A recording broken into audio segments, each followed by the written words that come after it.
Aujourd'hui, on va parler des produits que j'ai achetés mais que je ne rachèterai pas. Les avis éclatés!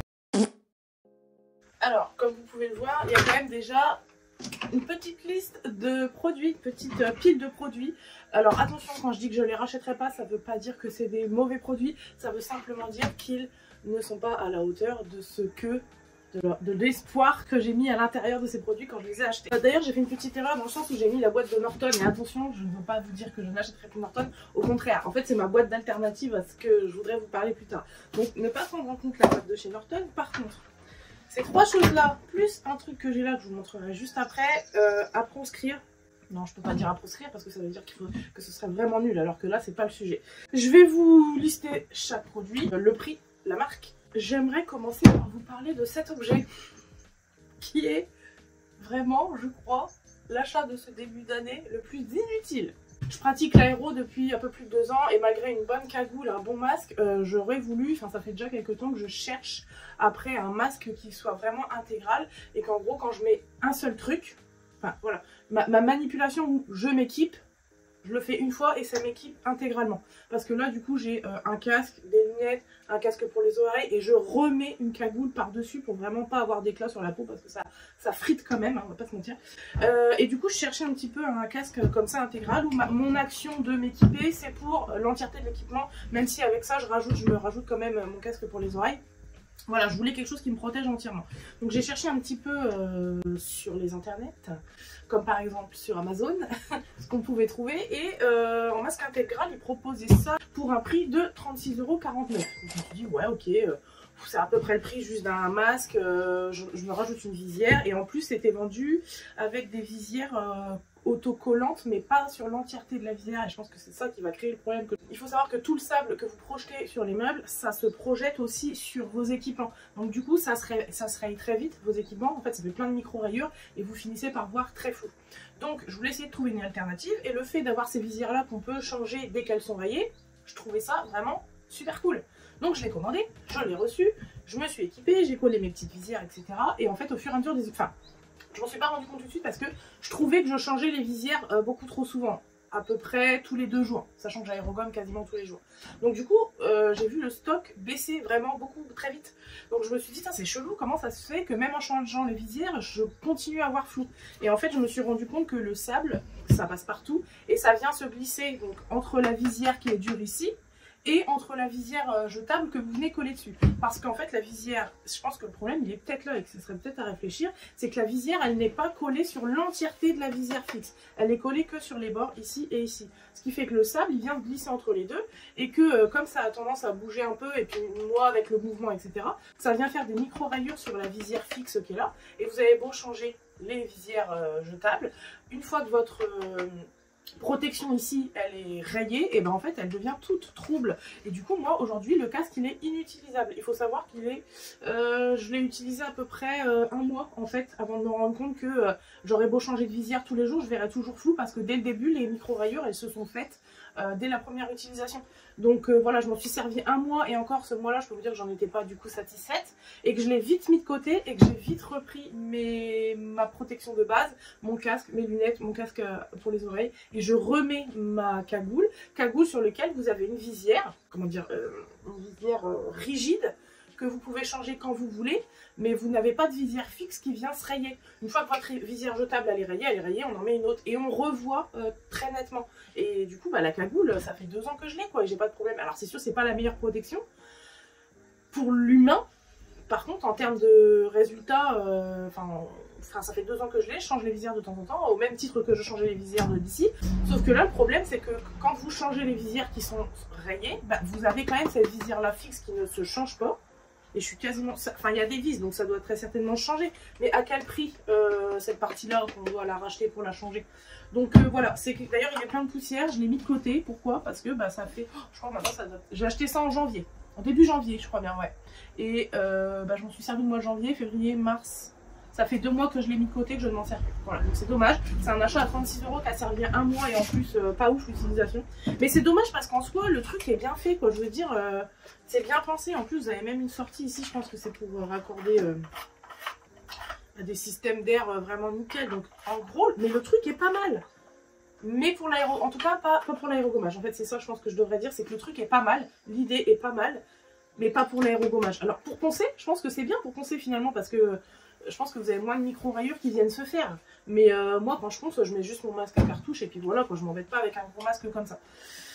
En gros, bonne idée, bon produit, mais pas pour l'aérogommage, grosse déception pour l'aérogommage. Si jamais vous avez des bons équipements comme ça, vous aérogommez ou pas, ou vous faites d'autres choses, et que vous avez des bons équipements à conseiller pour l'aérogommage, qui viennent protéger l'intégralité de la tête, n'hésitez pas à me mettre un petit commentaire avec le lien de ce que vous utilisez, j'irai checker ça, voir si des fois je trouve des choses plus intéressantes que ça.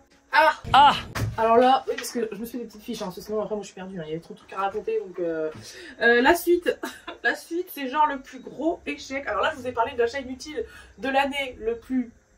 l'achat de l'année le plus inutile, c'était ce masque-là cette année que j'ai fait gros échec. Mais là, je voudrais vous parler, je pense qu'il faut le faire à un moment donné, il faut creuser l'abcès. C'est vous parler de l'achat de ma première aérogommeuse qui a été l'achat le plus coûteux et inutile que j'ai pu faire depuis le début de mon activité. Inutile, est-ce que c'est le bon mot? Et le plus pourrave que j'ai pu faire clairement, et en plus je l'ai fait 2 fois parce que je suis teubée et je replonge 2 fois dans la même connerie. C'est-à-dire, de quoi on va parler? De mon aérogommeuse aspirante qui est juste à côté, et si vous suivez l'atelier depuis quelques temps vous savez de quoi je parle. Je parle de mon aérogommeuse aspirante, vous savez la grosse cuve rouge avec l'aspirateur qu'on vient passer sur les meubles et ça envoie le sable mais ça le réaspire aussitôt, et vous avez un meuble aérogommé. Je vais vous la montrer juste après. Gros sujet, j'ai acheté pour la première fois cette aérogommeuse aspirante en 2023 je crois, enfin bref. Et je découvrais l'aérogommage à cette période-là, je savais pas tout ce qu'il existe en matériel comme je le sais aujourd'hui. Donc voilà, comme j'étais dans un atelier fermé avec aucune possibilité de travailler en extérieur, je me suis dirigée vers cette fameuse aérogommeuse aspirante qui vendait du rêve. Donc voilà, je l'ai achetée une première fois, je m'en suis servi à peu près 6 mois, elle a cramé. Voilà, un jour elle a genre explosé. Enfin pas explosé mais vraiment il y a eu de la fumée. Je me rappelle, j'avais une stagiaire avec moi ce jour-là. Isabelle, si tu passes par là, je sais très bien que tu te souviens de ce moment où la machine a commencé à faire un bruit de malade déjà. Là on s'est regardé, on s'est dit il y a un problème. On a senti une odeur de cramé dans l'atelier, on s'est dit ça va pas du tout. Et là il y a de la fumée qui a commencé à sortir et en fait au moment où j'ai appuyé sur l'interrupteur pour l'éteindre, on a vu à l'intérieur comme un arc d'électricité qui s'est fait. Et la machine ne voulait même plus s'éteindre en fait, donc on a tout débranché et là on s'est dit waouh, il y a un problème. Je me rappelle d'avoir essayé de tenter de la rebrancher, ça n'a plus fonctionné. D'ailleurs ça a fait sauter mes plonges ce jour-là. Bref, fermeture de la parenthèse. Je me suis dit ok, ça fait 6 mois que je l'ai, elle est garantie, je vais la renvoyer. Donc on avait renvoyé juste le capot avec le moteur au fournisseur. C'était une sacrée histoire pour qu'ils me remplacent ce moteur, donc ils l'ont même pas remplacé d'ailleurs. Il me semble qu'ils ont juste remplacé une pièce à l'intérieur. Moi quand je l'ai reçu, je l'ai remis en route, je l'ai branché, elle a cramé aussitôt. Donc, 2e fois. Enfin je sais pas trop ce qu'ils avaient fait, mais en gros, mort. Et comme ça avait été très compliqué pour faire les échanges et tout ça, j'ai lâché l'affaire. Je me suis dit bon c'est pas grave, elle est morte, elle est morte. Qu'est-ce que je fais? Eh ben j'en rachète une, et je rachète la même. Mais quand j'y repense, je me dis mais c'est pas possible d'être aussi teubé. J'ai racheté la même chez le même fournisseur. Et je crois qu'à l'époque c'était 350 €, 360 € l'aérogommeuse. Donc à 6 mois d'intervalle, j'en ai acheté une, 6 mois après j'en ai racheté une. Trop contente, je reçois ma 2e aérogommeuse, je me dis tant pis, c'est pas grave. Bon allez, celle-ci on va y faire attention, machin. 2 mois après, exactement la même chose. La machine se met à faire des bruits de malade, odeur de cramé, arc qui se met dans le truc, et terminé, bonsoir. Donc là, je me suis dit, ok, Jennifer, tu t'es fait bip de presque 700 € en 6 mois. Qu'est-ce que tu veux faire? Tu veux la racheter une 3e fois ou à ce prix-là, tu aurais pu dès le départ t'acheter quelque chose de beaucoup plus correct. Donc je vous passe tous les détails de service après-vente, etc. J'ai décidé forcément, ah bah tiens, au bout de la 2e fois, je me suis dit, je vais peut-être pas la racheter une 3e fois. Donc vous aurez compris, la 3e fois, je ne l'ai pas racheté, mais je suis allée chez Aerocap. Vous avez déjà vu d'ailleurs une vidéo là-dessus il y a quelques temps. Je ne vais pas trop détailler cette machine-là parce que déjà je l'ai fait dans une vidéo que vous pouvez retrouver juste ici. Et puis je pense aussi que ce sera l'occasion de vous en reparler dans une prochaine vidéo qui sera sur les produits que j'ai achetés, qui m'ont satisfait et que je rachèterai très probablement. Et je pense que je ferai un petit sujet sur l'aérogommeuse pour diverses raisons. Mais si elle est pas dans la catégorie des choses que je rachète pas, vous l'aurez compris, c'est que je suis satisfaite du travail qu'elle m'apporte. Là, vous voyez, je vais vous la montrer et quand vous allez la voir, vous allez vous dire « Ah mais oui, c'est ce truc de là, donc moi je vous parlais de cette aérogommeuse là. Donc il y a un coffre normalement qui vient se mettre dessus avec le moteur. Donc vous voyez, il y avait le sable à l'intérieur. D'ailleurs, il en reste encore. Enfin, je l'ai toujours pas réutilisé. Et donc en fait, le sable était projeté dans un gros tuyau sur le bois et était réaspiré aussitôt. Donc il faut savoir que le capot qui est là, c'était le moteur. Voilà, maintenant je repose le téléphone et je vous explique pourquoi c'est de la merde. Je pense que vous aurez reconnu la fameuse aérogommeuse que je me servais il y a quelques années en arrière, laquelle d'ailleurs je n'ai jamais fait de promotion à proprement parler, je vous ai jamais dit c'est cette référence là, c'est cette référence là, et pourtant j'avais souvent la question, mais c'est vrai que déjà à l'époque j'étais dans une démarche de, alors à l'époque ça remonte à 2022-2023, hein, cette aérogommeuse là, donc c'est pas non plus il y a 10 ans. Mais j'étais déjà dans une démarche de ne pas vous parler des produits tant que je les avais pas assez essayés longtemps, surtout pour les appareils électriques, portatifs, bordel machin, et de ne pas vous parler des choses qui m'ont pas convaincue. Et pour les produits, par exemple de la peinture, où je le savais directement quand c'était du caca, en termes de qualité, je crois que ça m'est arrivé de dire qu'à certaines marques c'était du caca. Mais bon, bref. Revenons à notre aérogommeuse. Je suis contente de ne jamais vous avoir donné la référence exacte et de ne jamais avoir fait des vidéos dessus de dingue, parce que au bout de 6 mois, alors avec du recul, hein, je vous parle avec du recul, hein, parce que quand elle a cramé au bout de 6 mois, je me suis juste dit bon bah c'est tout, c'est peut-être pas fait pour un usage intensif comme je le fais, et je pensais que ça venait vraiment de moi. Donc c'est pour ça que je rachète la deuxième en me disant je vais y faire un peu plus attention. Et puis je vais peut-être pas m'en servir pour des petites bricoles que je pourrais faire à la main pour essayer de garder sa longévité au maximum. Sauf que là, avec du recul, je me dis bah non, c'est pas comme ça qu'on doit réagir. À partir du moment où je mets presque 400 € dans une machine, j'ai envie qu'ils tiennent la route, même si c'est sur de l'intensif quoi. Après j'ai décidé de changer de modèle par rapport aux aérogommeuses. Et quand je repensais à cette histoire-là d'aérogommeuse, en fait, j'ai juste compris pourquoi ça cramait à chaque fois. Et si j'en avais racheté une troisième, elle aurait aussi cramé, même si c'était en 3, 4 ou 5 mois, elle aurait aussi cramé. Je vois pas ce qu'un aspirateur, un moteur d'aspirateur vient foutre dans la cuve, dans une cuve remplie de sable en fait. C'est juste ça la question. Parce que même s'il y a des filtres, même si c'est un capot, même si c'est machin, aujourd'hui je peux voir l'ampleur de ce que c'est que d'aérogommer. Le sable va partout. Vous avez beau être dans une pièce hermétique, vous avez beau être en extérieur, vous avez beau être un péta ou schnock machin nana, vous en ramenez des kilos et des kilos chez vous. Vous en avez plein les fringues, vous en avez plein les cheveux, ça rentre partout. Donc évidemment, c'est évident que le sable va venir se faufiler dans le moteur et que le moteur, à un moment donné, il va plus tourner. Parce que s'il y a des grains de sable partout, il tourne plus. Et s'il tourne plus alors qu'il est quand même branché mais qu'il se bloque, bah forcément ça crame.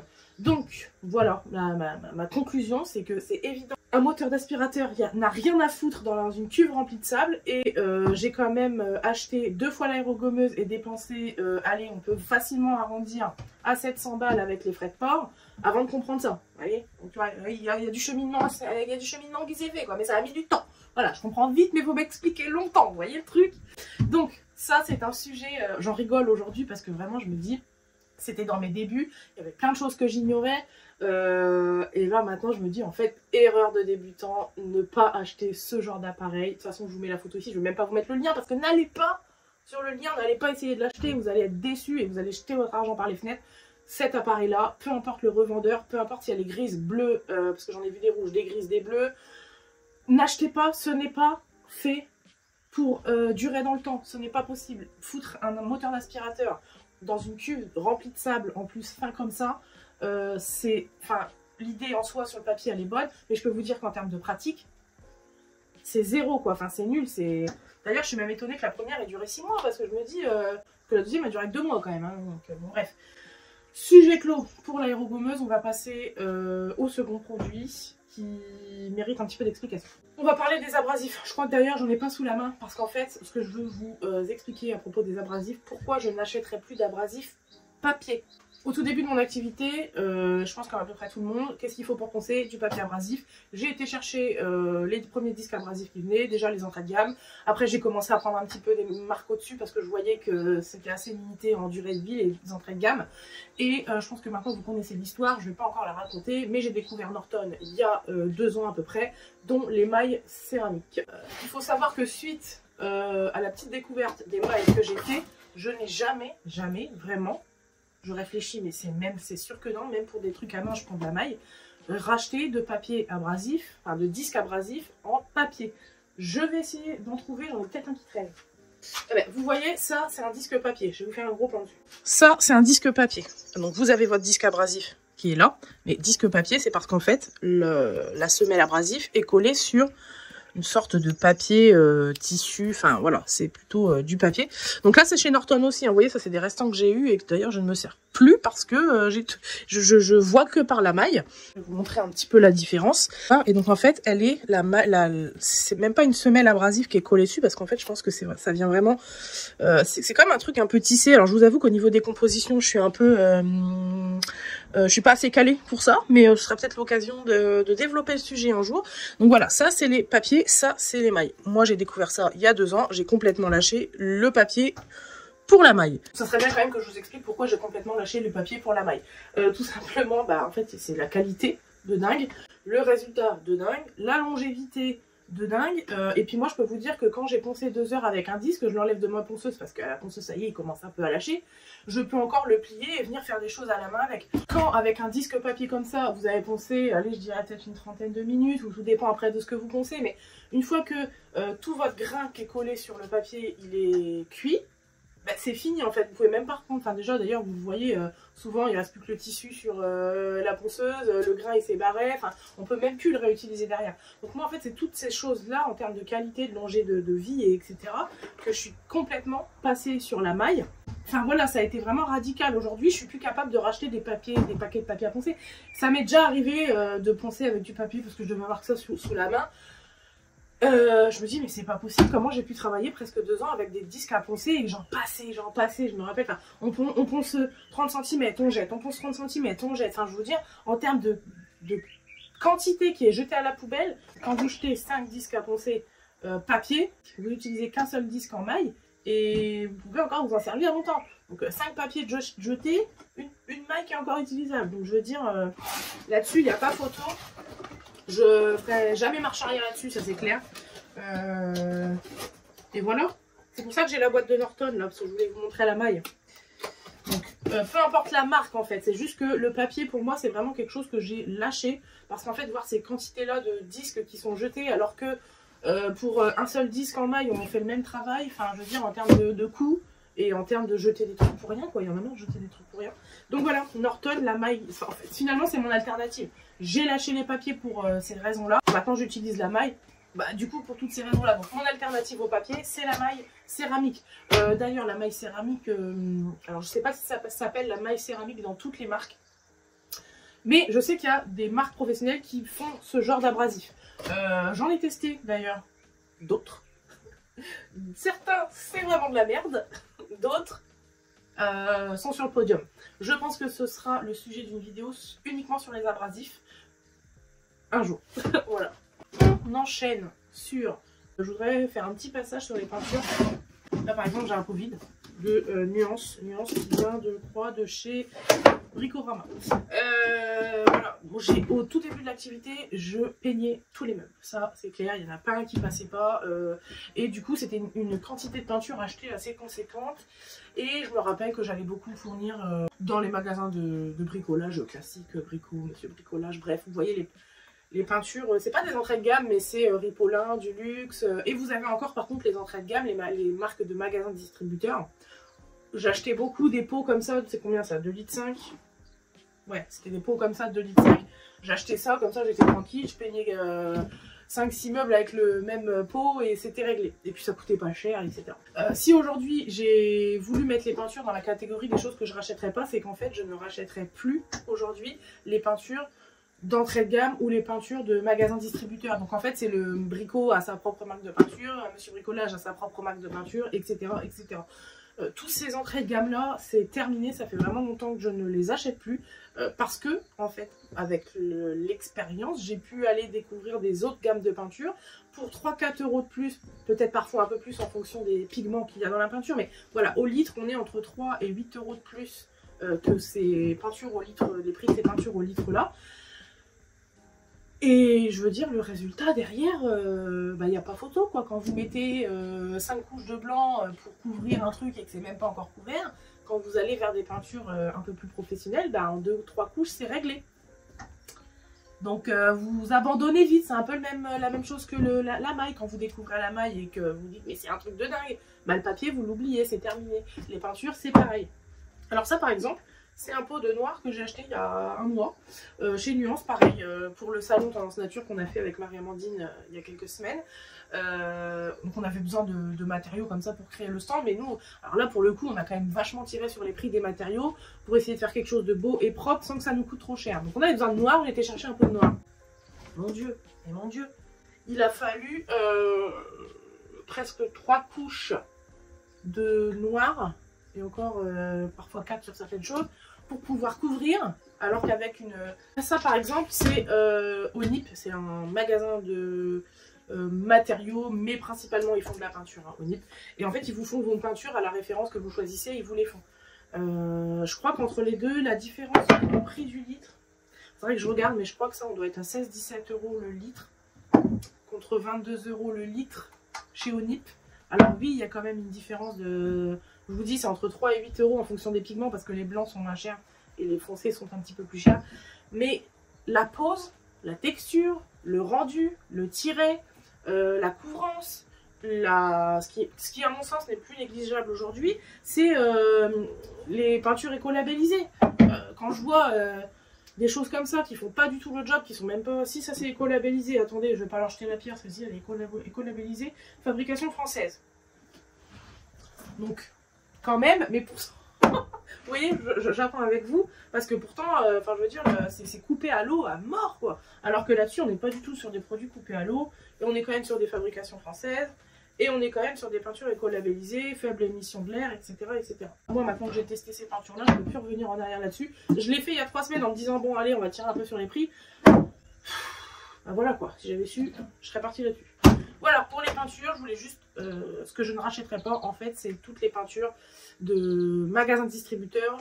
Il y a une petite exception, mais d'ailleurs à confirmer si c'est vraiment une marque de magasin de distributeur, mais je pense que oui. C'est Envie de chez Leroy Merlin. Alors là, par contre, attendez, j'ai un petit pot d'Envie, je vais aller vous le chercher. Vous savez, les peintures Envie, c'est ces pots-là. Bon là, je m'en suis pas mal servi, mais c'est ça. Alors là, les amis, écoutez, ça, c'est vraiment l'exception parmi tous les... En tout cas, je pense vraiment avoir testé beaucoup de peintures. Attention, j'ai pas dit que j'avais tout testé. Hein. Mais ce que j'ai testé pour les magasins les plus connus, comme Brico, Monsieur Bricorama, Monsieur Bricolage, qu'est-ce qu'on a d'autre Brico Dépôt aussi, ils ont des entrées de gamme. C'est de la flotte quoi, on va pas se mentir, hein, c'est de la flotte. Enfin, je veux dire, ça fait même pas des fois office de sous-couche, donc c'est pour vous dire. Eux, je les rachète très souvent, donc ça se trouve chez Leroy Merlin. Je peux pas dire que je suis autant satisfaite quand même de Onip, parce qu'Onip, ils ont quand même des finitions très crémeuses, qui sont hyper couvrantes, et ça c'est quand même indéniable. Par contre, eux, ils ont des teintes assez folles, et ça couvre quand même, et sur certaines choses, ça fait très très bien le job. D'ailleurs, j'en achète encore. Celui-là n'est pas si vieux. C'est d'ailleurs une teinte qu'on m'a demandé expressément, cette teinte-là. J'ai été chercher le pot, il m'en reste encore. Et ça, c'est... il me reste encore, vous voyez, je m'en suis servi du pot entier. C'est que j'en étais quand même bien contente. Donc ça fait partie des choses sur lesquelles je suis contente. Mais ça, les peintures d'entrée de gamme, c'est terminé. Je sais qu'on fait... Chacun fait avec son budget et chacun fait voit midi à sa porte, etc. Je vous parle vraiment de mes ressentis à moi, en tant qu'artisan, qui peint beau, moi quand même maintenant, mais qui utilise quand même beaucoup ces produits-là. Les peintures d'entrée de gamme, ça, terminé. Et là, du coup, on va passer sur le dernier produit qui est quand même assez anecdotique et j'en rigole. Juste parce que des fois, je suis un peu... j'ai pas envie de donner mon argent, vous voyez, c'est comme pour l'aérogommeuse, là. J'ai pas voulu dépenser 800 € tout de suite. Du coup, j'en ai acheté 2 fois à 350, j'avais l'impression que ça me coûtait moins cher. Alors que si j'avais su, j'aurais été vers le 700 € directement. Et puis, moi, j'aurais pas été embêtée. Et ça vaut pareil pour les peintures. On a toujours envie d'aller vers les choses qui coûtent les moins chères en disant, allez, je peux faire des économies. Bah en fait on se rend compte qu'on n'en fait pas des économies. Et voilà, j'ai passé 30 ans, je me rends compte que bah je suis en train de devenir une adulte en me disant que des fois aller vers le moins cher, vous faites pas des économies. Et parce que derrière il va falloir quand même aller rechercher du matos. Et si vous aviez été chercher le bon matos directement, vous n'auriez pas perdu d'argent. Donc ça vaut pour les peintures, ça vaut pour l'aérogommeuse. L'abrasif, ça vaut pas parce qu'en fait avant je connaissais pas, donc j'allais vers le papier fatalement parce que je connaissais que ça. Donc ça c'est à part. Et je vous ai parlé de quoi aussi tout à l'heure, bah, le masque, non ça compte pas non plus parce que j'ai vu ce truc là, il n'y avait pas 50 modèles, je suis allée vers ce truc là, il s'avère que c'est même pas une question d'argent là, c'est une question que l'idée est bonne mais quand on le met en pratique ça ne fonctionne plus. Là Pour ça, j'étais pas adulte quand j'ai acheté ça. Et c'est pas vieux, c'était il y a un mois. Mais ça fait quand même quelques mois que j'ai envie de m'acheter les grattoirs de chez Bako qu'on voit chez plein de collègues. Parce que je vous vois, vous savez, c'est ces grattoirs-là avec les lames, là, vous voyez qu'on peut vraiment aller dans les rainures et tout. Alors vous allez me dire, ouais, mais toi t'as l'aérogommeuse, qu'est-ce que tu t'en fous? je peux vous dire que l'aérogommeuse, des fois, elle va pas partout et qu'il y a certaines choses, on a quand même besoin du grattoir. Enfin, quand c'est ciré et tout, des fois, ça nous permet de passer un peu moins de sable sur des meubles cirés quand on peut gratter un peu. Bref, peu importe l'utilisation que j'en fais, j'ai très envie de m'acheter ces grattoirs-là. Sauf que ça coûte à peu près 50 balles, si ce n'est pas plus, quand vous prenez tout le kit de lames et tout. Il faut savoir que les lames, ça passe et qu'au bout d'un moment, il faut les racheter. Donc c'est toujours de l'argent, de l'argent, de l'argent. Il y en a marre de dépenser de l'argent. Il y a quelques semaines, je suis allée chez Action et je suis tombée là-dessus. Attendez, je vais vous montrer. C'est des petits kits de lames comme ça. Donc en fait, vous avez le manche qui est là, qui est ouvert. Vous avez, hop, le petit kit de lames qui est là. Vous voyez, celles-ci, elles ont déjà un petit peu servi. Mais en fait, on vous vend le truc en mode, c'est des lames, ça va gratter, allez-y, gratte, gratte. Ça, là, ça ne coupe pas. En fait, on peut penser que c'est une lame, c'est biseauté comme une lame de rasoir. Je vous assure que c'est lisse comme tout. Regardez, je sais pas si on va voir l'épaisseur. En fait, on voit qu'il y a, c'est pas assez... regardez, vous voyez bien. Moi, quand j'achète un grattoir, j'attends que la lame qui soit avec le grattoir, ça soit un peu équivalent à une lame de rasoir. Ou alors, je me trompe et les lames de chez Bako, c'est la même chose que ça et ce n'est pas une lame de cutter. Et je me trompe peut-être en me disant que les lames de chez Bako sont comme des lames de cutter. Peut-être qu'en fait, c'est juste des lames comme ça qui servent juste à gratter, mais qui pour autant ne coupent pas, quoi. Donc voilà, qu'est-ce que j'ai fait? Bah, j'en ai acheté 2. Un peu comme l'aérogommeuse, quoi. Vous voyez, j'en ai acheté 2 parce que moi, j'aime bien faire 2 fois la même erreur avant de me rendre compte des problèmes. Donc j'en achète 2 en me disant trop cool, 2 kits comme ça, je vais vraiment avoir large, je vais voir venir, voilà, comme ça j'en aurai un en stock et puis je m'en sers là. Donc déjà celui-là est tout fermé. Et là celui-là, le manche il doit être quelque part avec le truc là qui va dessus, parce que en fait c'est nul. C'est nul, ça ne gratte pas du tout.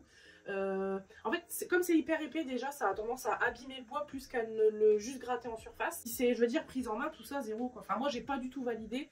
Prise en main, 0. Enfin, c'est pas pratique. Les lames qui sont là, elles ne grattent pas. Elles abîment plus qu'autre chose. Donc, c'est tout. Qu'est-ce que j'ai fait? J'ai repris ma technique qui n'est pas du tout académique, comme je fais déjà depuis des années. C'est-à-dire que je prends mes lames de cutter. J'en ai des petites. Je mets mes gants. Et je vais venir gratter comme ça. Je sais que je suis pas la seule à le faire. Je sais que c'est pas forcément la plus académique des techniques ni la plus sécuritaire. Maintenant, si vous avez des gants, des lunettes et que vous faites attention à vous quand vous le faites, voilà, il n'y a pas de raison de se blesser. Attention, je parle pour moi. Je vous incite pas du tout à faire cette technique-là. Je parle vraiment, ça c'est ma technique. J'ai aussi une autre technique qui est le verre quand il est bien coupé. Moi, souvent, j'enlève les verres des portes. J'en garde des épais parce que les fins, c'est trop dangereux. Vraiment, quand vous avez des verres assez épais que vous voulez... jeter, ne les jetez pas, mais en fait si vous avez un petit couteau à verre, j'en ai un qui traîne là mais ce serait trop long à vous montrer, vous prenez votre couteau à verre, vous faites des carrés ou des arrondis, enfin peu importe, et ensuite pareil vous mettez vos gants, vos lunettes et vous venez gratter de la même façon que vous grattez avec votre lame, sachant que le verre se polit plus rapidement, donc vous allez devoir vite, souvent changer le verre, mais ça c'est normal. Le verre, à force de le gratter comme ça, les bordures elles vont se polir, elles vont s'arrondir et ça ne grattera plus, à l'inverse des lames de cutter qui elles s'usent, mais beaucoup moins rapidement que du verre. Donc voilà, j'ai ces 2 techniques-là, toujours à portée de main, qui remplacent en fait, qui font office de grattoir pour moi. Mais je me suis dit maintenant, il serait peut-être bien que j'investisse dans des, comment ça s'appelle, dans les fameux grattoirs là qu'on voit un peu partout. Ça serait peut-être bien que je m'en achète quoi, pour toujours... ce serait peut-être un peu plus sécuritaire que tout le temps utiliser mes lames de cutter et mon verre quoi. Sauf qu'en fait quand j'étais voir un peu les prix, voilà, moi c'est toujours une histoire, mais je finirai sûrement par y passer. 60 € pour un manche comme ça et une boîte de 5 lames, ça m'embête. Alors ça m'embête aujourd'hui parce que j'ai pas encore testé. Peut-être que quand j'aurai testé, je me dirais ah putain, finalement c'est pas si cher et que les lames elles durent longtemps. Le problème c'est qu'aujourd'hui j'ai pas de base là-dessus, donc j'ai pas trouvé, j'ai pas d'alternative officielle. Mon alternative officieuse c'est mes lames de cutter et mon verre que j'ai toujours utilisé jusqu'à aujourd'hui. Donc là, ça va faire quoi? Ça va aller dans l'établi, puis ça servira jamais parce que c'est de la merde. Donc voilà, les choses que je ne rachèterai pas. D'ailleurs, je vais enlever Norton parce que ça fait pas partie des choses que je ne rachèterai pas, mais bien au contraire, ça fait partie des choses que je vais racheter. Là, vous avez les objets principaux que je ne rachèterai pas. L'aérogommeuse est juste à côté, mais vous l'aurez compris, je ne peux pas la poser ici. La liste, elle n'est pas exhaustive, c'est-à-dire que j'ai pas, enfin, quoique, il y a quand même le pire achat de ma vie d'artisan, ça a été l'aérogommeuse. Le pire achat de cette année, ça a été le casque. Ça, c'est l'achat un peu. Bon, ça va. D'ailleurs, j'ai oublié de vous dire le prix, ça coûte 4 € et quelques, donc les deux, j'en ai eu pour même pas 10 €. Ça va pas me ruiner. Ça me fait plus rire qu'autre chose d'avoir acheté ça en pensant que ça ferait le job et ça ne l'a pas du tout fait. C'est pas grave. Concernant les peintures, c'est juste que je me suis rendu compte de certaines choses avec l'expérience sans prétention. Ça fait quand même plus de 5 ans maintenant que je fais cette activité-là. J'ai eu l'occasion de tester beaucoup de produits et c'est comme ça. Il y a des produits qui font moins le job que d'autres. Quand on met un petit peu plus cher dans les produits, ben, ça fait un petit peu mieux le job. Et ça, c'est juste des trucs qu'on se rend compte au fur et à mesure de tester, quoi. Donc voilà, pour ça. Juste avant de vous quitter, si vous avez déjà testé des produits qui vous ont déçu et que vous avez trouvé des alternatives à ces produits-là, n'hésitez pas à me les mettre en commentaire. Moi, je vous parle de ça, mais il y a peut-être un tas de choses que je connais pas. D'ailleurs, il y a des autres produits, moi, que j'ai été déçue, qui ont été achetés au fur et à mesure des années. J'ai pas tout mis ici, parce qu'il y a des trucs... Enfin, voilà. Là, je vous ai parlé des achats récents, même si l'aérogommeuse, ça date d'il y a 2 ans. Ce n'est plus un mauvais souvenir. Ça l'a été quelques temps, mais aujourd'hui, j'en rigole plus qu'autre chose de l'aérogommeuse, parce que j'ai fait deux fois la... J'ai dépensé 2 fois la somme pour la racheter une 2e fois, et je me suis fait avoir. Bon, bref, c'est pas grave. Je pense que là, si je devais regarder un petit peu dans mon établi, il y a peut-être des choses qui m'ont déçu, comme par exemple les vernis. Les vernis, je crois que j'en ai essayé beaucoup plus que j'ai essayé de peinture. Et je peux vous dire qu'aujourd'hui, je suis même pas sûre d'avoir encore trouvé le vernis idéal, parce que je me suis rendu compte, pour le vernis, que tous les bois ne réagissent pas de la même manière au vernis, au même vernis que vous utiliserez. Je m'éparpille un peu parce que ça, ce sera peut-être le sujet d'une énième vidéo. En attendant, si vous êtes arrivé jusqu'ici, jusqu'à la fin de la vidéo, déjà, merci de m'avoir écouté jusqu'ici. J'espère que je vous aurai renseigné sur certains produits. J'espère que je vous aiderai à ne pas faire d'erreur sur certains achats et que je pourrai vous conseiller des choses à éviter, comme par exemple la peinture. Si vraiment vous avez besoin de peinture de qualité, n'allez pas forcément vers des entrées de gamme. Petite dernière chose avant de partir, et après je vous abandonne. Si vous suivez l'atelier déjà depuis quelques temps, vous le savez, moi je suis pas experte dans les vidéos, les montages de vidéos, il n'y a pas de prod autour de moi, je suis vraiment toute seule. Je gère la caméra, le son, l'image, enfin tout. Et c'est vrai que dernièrement il y avait pas mal de problèmes de son, notamment sur ma dernière vidéo, mais que j'ai pas pris le... Je vous avoue que j'ai pas pris mon week-end pour refaire la vidéo entièrement parce que je veux aussi profiter de ma famille. Donc j'ai pris le problème à bras le corps, j'ai commandé des micros, j'ai commandé des lumières. J'ai toujours dit jusqu'à ici que je n'investirais pas dans du matériel de vidéo, mais il y a un moment donné, si j'ai envie de vous proposer des choses toujours plus de qualité, il faut mettre un petit peu de matériel. Alors c'est pas quelque chose qui va me ruiner encore une fois. Qu'est-ce que j'ai fait? J'ai été chercher des choses qui coûtaient pas trop cher de toute façon, donc on verra bien ce que ça donnera. Mais voilà, c'était pas mon but n'était pas d'acheter des choses hyper professionnelles. J'espère que ce fait maison vous convient et vous conviendra toujours derrière. Moi j'apprends sur le tas, hein. Donc chaque vidéo, chaque montage de vidéo et chaque visionnage des vidéos que je vous propose, c'est pour moi j'apprends. Sur chaque vidéo j'apprends que la prochaine vidéo il faudra que je fasse différemment, etc. etc. Donc voilà, c'est fini pour aujourd'hui, je vous abandonne, j'arrête de parler. Maintenant je vous dis à bientôt dans un prochain épisode des avis éclatés. Le prochain épisode, je me répète, sera très probablement sur les produits qui m'ont apporté satisfaction, que j'ai acheté et que je rachèterai. En attendant, je vous dis à dimanche prochain dans un nouveau vlog. Allez, ciao!